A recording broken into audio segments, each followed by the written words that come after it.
Welcome to the More For Me podcast by yours truly, Kat Necole. What up, homie? What's going on? How you doing? How was your week? Kind of waiting for a response. Nobody's going to respond. At least not right now.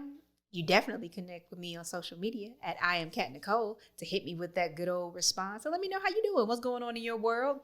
How you enjoying the episodes, the More For Me podcast, the platform? Feedback. Love to hear from you. Hey, asking for stuff. Where my manners? Thank you for joining today.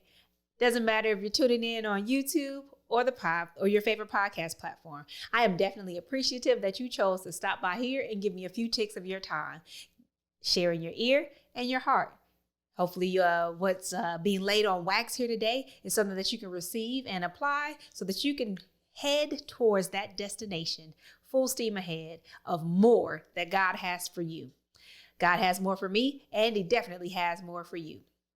With all that being said, do. Take the time to make sure you like, share, subscribe, turn on your notifications if you subscribe. You can comment, you can rate, and you can review. All of these things are a way for you to show love and let me know what you're thinking, how you're feeling about the episode itself, and or about the More For Me platform as a whole. Also, though, when you do those things, that's a way for people to find out about More For Me. The more you share, the more they know. The more you communicate, the more people know. And that's how we can grow this thing so that more people can realize that God really has more for them in this life, as well as gain some insight on how they can get there and have some good company along the way. All right, so all that out the way, today is episode number 14, and we are digging into the gift and the curse. So what exactly does that mean, the gift and the curse? Well, Jay-Z had a whole album called The Gift and the Curse. So there's that. But then there's also just this notion that there are things that can be perceived to be really good or really bad, and not like two separate things, right? Like gluten-free bread and regular bread. No, not like that. But literally that, hey, pickles, it's the gift and the curse. Something about a pickle is really good and something is really bad. So you have this this duality that you see within one thing. And so the gift and the curse is the topic or the title, if you will. But what I want to dig into today is really identity. Identity is a major or a big theme that I feel is associated with the journey that we are on in this life. Whether you have yet to, but for most people, if you've lived for any number of years, you've probably had some type of struggle or encounter with this idea of identity and really trying to understand what it is. I believe that identity is very important. We each need to know who we are, and not just know who you are, but you need to be able to accept who you are. And so I think that we change over time. When you come to know God, your lens and how you see yourself and others also changes. So sometimes that shifts your identity, not really that you change, but you just have the proper lens to look at yourself. And so we need to make sure that we take the time to understand and get to know who we are. The best way to do that is through the lens of God, because he's our creator, right? And so he knows us intimately, and that's going to be the best way for us to see ourselves, not necessarily as what we think or what the world thinks, but through that godly lens is how we want to endeavor to see ourselves. Either way it goes, it's a process and a journey, and we want to make sure that we take that time to truly try to understand and know exactly who we are. There are some things that we know about ourselves, even already, like at this point, like out the gate. You may have known something about yourself and you're like, this is amazing. There's some things about yourself and you're like, I don't necessarily like this about me. Or the way that people responded to this thing about you made you not really like something about yourself. So you have the reality of who you are, and then you also have what people think about that or what you may think about that thing. And this, again, boils kind of back down to knowing who you are and accepting who you are. How can you really get to the place where you accept who you are, whether you or others like it or not? That is a whole thing all in of itself. And for me, it's taken quite some time. There are different aspects and parts of my personality that I've had to grow into, that I've had to learn to love and embrace. And in some cases, it was really that godly lens that allowed for me to see myself through it from a different perspective that then made me appreciate who I was. Like, this is who God created me to be, and I'm okay with it. Well, one of those things I want to talk about today is aggression.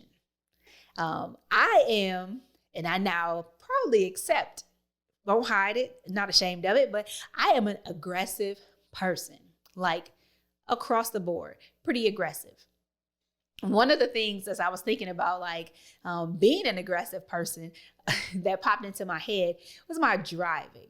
So I started driving at 16. I mean, I was on my dad's heels like, hey, I'm 14 and 9 months. I can sign up for driver's training. Sign up for driver's training. Boom, I take it.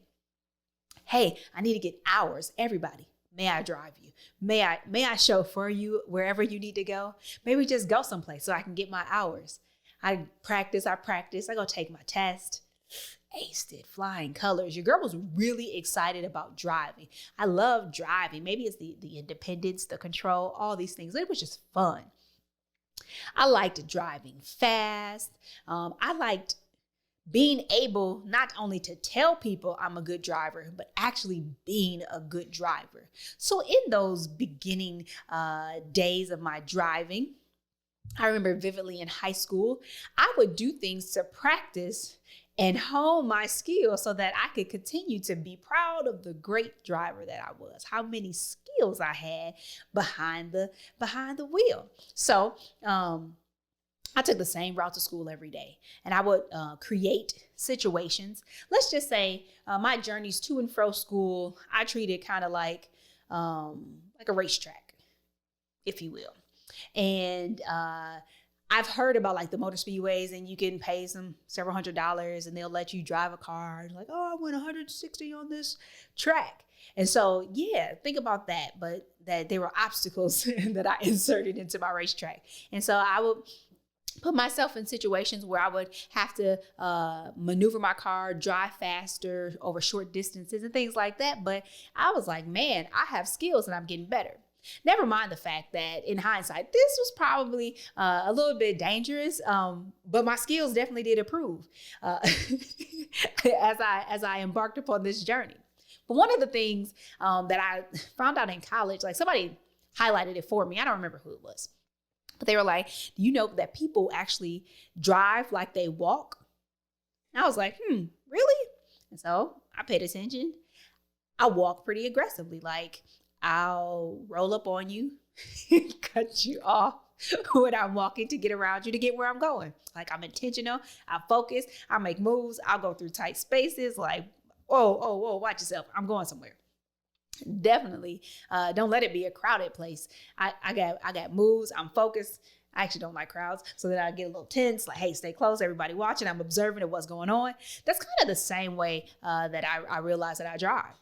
I even had a friend who, you're walking side by side, like you're on the diag, and I'm walking straight. She walks on a diagonal. So like she's coming towards me. And so because I had learned anything recently, I'm like, I'm never getting in her car because she's probably all over the road. I digress though. I still have never been a passenger in her vehicle. But I really do walk and drive just alike, very aggressively. I always like the fact that I drive aggressively. But driving and walking, that's one side of it. But when you look at my entire personality, my level of aggression, I'm always talking. I shared before, like first episode, that I walk up to people that I knew. Hey, can I have some money? For what? I just want some. And as I get older, it's like, you have any dollars? Or I just change. Like, that's all your change? Or how about I have all of that? So pretty aggressive. It's mild, but it's still aggressive. And so as I age and just matured through life, the aggression continued to evolve, and it would present itself in different settings, because that's just who I am. So if it's the aggression of having all the answers and wanting to answer every question in class, or being kind of talkative and taking control of the group project when we're working in a classroom setting, these different ways that I would present my aggression, but not necessarily in a negative way. But the more that my aggression was exposed, that's when people, you get older, everybody begins to have more of an opinion the older you're getting. You want to exercise your teen years and so on. But it probably started around high school, maybe. Yeah, high school or so. But that people really began to have an opinion about it. And it wasn't always like, you're aggressive. That's pretty cool, right? It's something that I like. I'm like, I like this about myself. It's just who I am. But then when people began to weigh in, I never asked for their opinion, but when people began to weigh in on this personality trait or characteristic of mine, it was not so welcoming, right? They didn't always have good things to say, like either, in some way that they didn't like it. It was too aggressive. It made people uncomfortable. And you continue to go on with things that were said negatively about it. And over the years, I came to a point where it was like, man, I'm too aggressive. Even from a simple perspective, like, oh, girls shouldn't be that aggressive, right? So it's like, oh, I'm too aggressive for a girl. I need to be, kind of tone it down a little bit. And so during that season, you had a time of where in certain cases, especially when you said sexist things, like for a girl, you're too aggressive. Or I'm like, forget you, kind of be more aggressive, because you're out of pocket saying stuff like that. Or kind of in different settings, when people would speak to my aggression or kind of look down upon it or frown upon it, that it didn't make me feel so great about being that aggressive. And it kind of made me want to be different or to hide and pretend as if this wasn't really who I am. So how can I be different? How can I be less aggressive? How can my aggression be less intimidating to other people? And then that gift that I was so excited about and love, this thing I love about myself, is now, it's not such a great gift. It's not the gift that keeps on giving. It's like getting a stocking full of coal or a bag full of poop. You're like, I don't want this. So it's something that I kind of felt was more like a curse, because it's kind of like, it is who I am. So even like in a work environment, when my aggression was kind of addressed, and it's kind of like, well, it's just my personality. And it's like, man, if I try to tone it down, it's like still too loud. And so then you kind of get to a point where I was really getting frustrated with the fact that I was an aggressive person, and I needed to do something. I needed to be different and not who I was.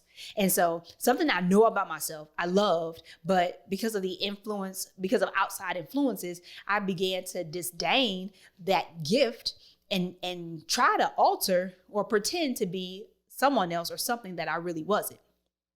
Fast forward, you go through, I'm realizing the importance of understanding who I am, my identity, and coming to know God in a different way, that I can see myself through his lenses, his eyes, and not necessarily that of others or even myself. And then I really began to see that my aggression is really a good thing. First of all, God gave it to me, so it must be good. But how can this thing, which, let's be honest, some of the things that were said that were negative or made me feel that my aggression was like a curse, some of those things were true. Some of those things were constructive criticism that I could take in and really say, how can I become a better version of myself? But in hindsight, as I look at it all and I say, okay, so now how do I really take all of this in and become a better version of myself? And I've talked about it previously in another episode, but about how sometimes there are things about us that it's who we are and the way that we are wired. And you want God to redeem that thing. The specific example that I mentioned previously was that my ability to connect with people, but when I connected, sometimes I would utilize my words as daggers and hurt people versus building them up. When that is redeemed in me, then you end up with the More For Me podcast by Kat Necole, and I'm here trying to connect with people and use my words to empower, equip, and expose people so that they can move forward on their journey towards the destination of more that God has for them. And so the same thing needed to happen and has happened with my aggression. It was a good thing and it was a bad thing, but in reality, it's always been a good thing. I just needed that thing, aggression, to be redeemed by God so that it could be utilized for his glory. And so for me today, what does that look like? That looks like me sitting down and recording an episode, be like, hey, yo, I'm aggressive. And I'm not ashamed of it. I'm not going to shy away from it. That's my personality. I am an aggressive person.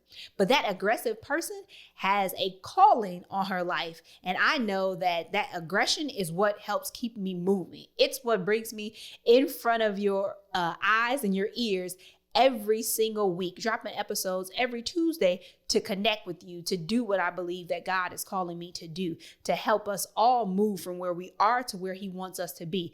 It's the same aggression that has me in front of you 6 days a week at I Am Kat Necole, dropping nuggets and life-giving things so that you can continue to press towards that more and be encouraged, letting God's light shine through me. It's that aggression that keeps me there doing what I do.